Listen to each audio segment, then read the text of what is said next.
Alright guys, my name's Chris Longton, and this is my second video for the weed identification class. And this is, my second plant. And this plant is the common burdock. This is actually a pretty large plant right here. I'm in my woods and it is filled with burdock. And reason I wanted to pick this plant is because it's another plant that's got a very similar, another plant's very similar, and that would be the cocklebur, common cocklebur. And there are a few different characteristics between that plant and this plant. And once again, this plant is dead, but I'm still able to show off a few of the main differences between this and the common cocklebur. So we can get started with that. The first characteristic I had written down, which is the main characteristic that people usually look at right away to tell the difference between this plant and the cocklebur. This plant, actually, the fruit of this plant, as you can see, sorry, it is extremely windy. I really hope you guys can hear me.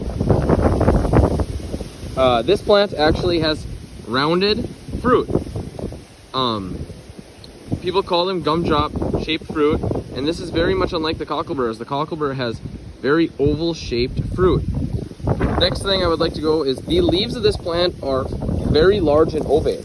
And as you can see down here, we have one of those right here. And the third actual difference between this and the cocklebur, or just a characteristic of this plant alone, is that this is actually the first year plant. See, as you can tell, this plant does not have any fruit.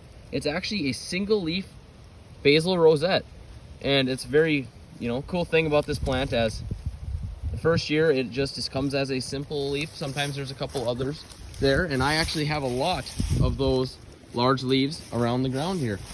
And another thing I wrote down about this plant, but I actually took off now kind of because it's really hard to see, is that this plant actually does have a fine pubescence on the leaves. As you see, leaves are very dried up. I will take one, see if we can actually find any. But this plant does have fine pubescence on it, but as it is dead, it is very hard to see. So that is a few key characteristics of this plant, and a couple differences between that and the common cocklebur. But that is all I have. I really hope this video helped anyone trying to figure out the differences between this and the common cocklebur, and that is a few of the main.